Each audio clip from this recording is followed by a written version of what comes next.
I saw a video talking about how we all learn in different ways, and because of um, institutionalized learning, that it really it separates our opportunities and our passions. And it's a great video. I will do my best to put a link. But anyway, it got me to thinking about my life and how I got to this point in my career. And, it was one of those aha moments. So for me, everything pretty much came full circle. I remember I remember when I was 15 and I went to Hawaii for the first time. And before I landed, we're just coming in and you see the beautiful island, and what a tremendous experience. If you're from my generation, it kind of reminded me of Fantasy Island.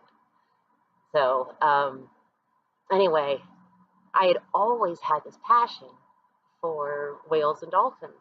And those little keepsake items that your parents have for you, or at least they used to. Everything's digitalized now.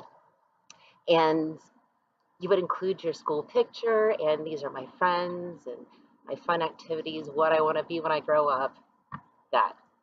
So what I wanted to be growing up was a whaleologist.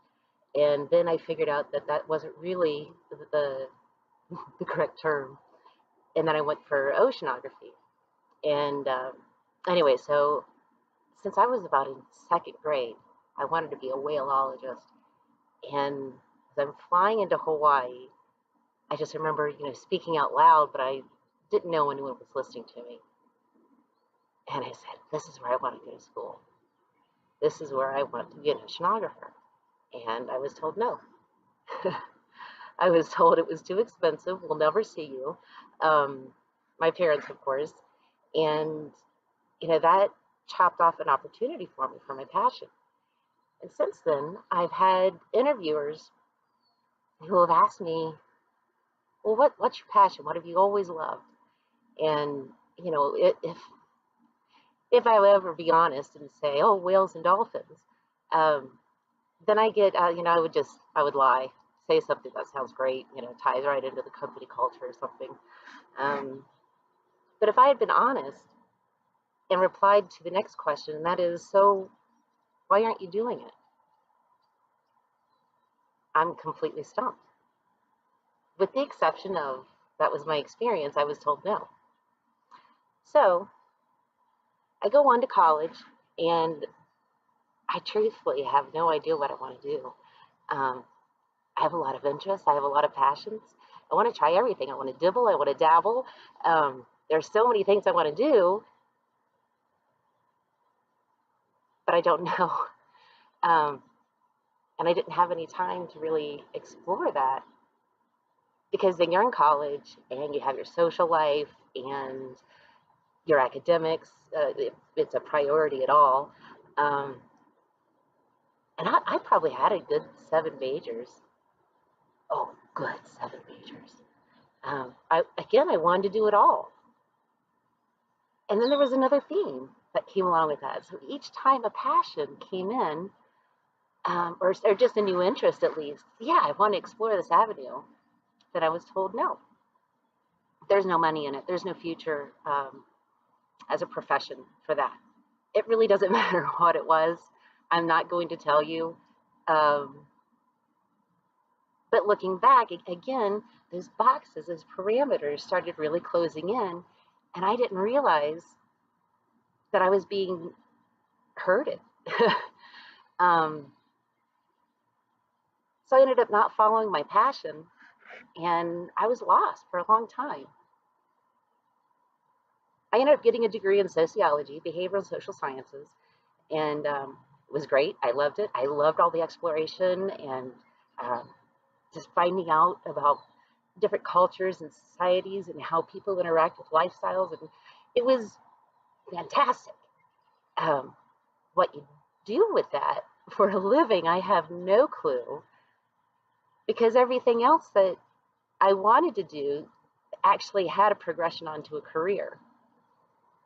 So I got herded into a sociology degree, um, and no internships, no experience. I don't have any passions now that I can work in or for or with, uh, because it's not going to be profitable for me. So, what do you do? Okay, I'm going to cut to the front of the line. I'm going to get a master's degree in an area that is intriguing me.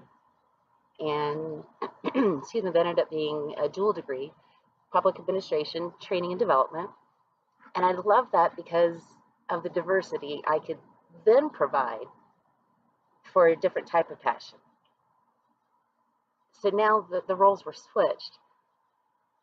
Instead of I being able to pursue my passions, now I'm talking to other people about theirs.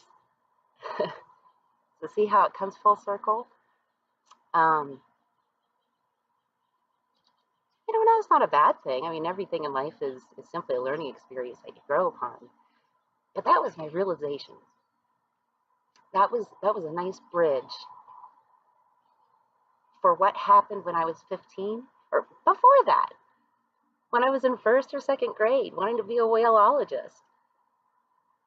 And then I progressed through this, and I'm still pursuing a passion in recruiting and have been for quite some time. And I think that that's one of the reasons why I ended up gravitating towards this area, was because since I couldn't fulfill my own passions, hopefully I can help others fulfill theirs. Um, by the way, this is not a sales pitch at all. This is just the way that I roll. My personal friends, they do know this. They can back me up. But I do this because I really do love doing it. I hate sales.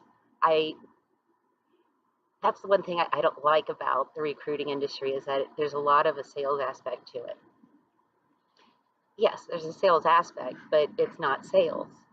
And as much as the majority of the industry is working from a sales model, um, I'm over here like a puzzle maker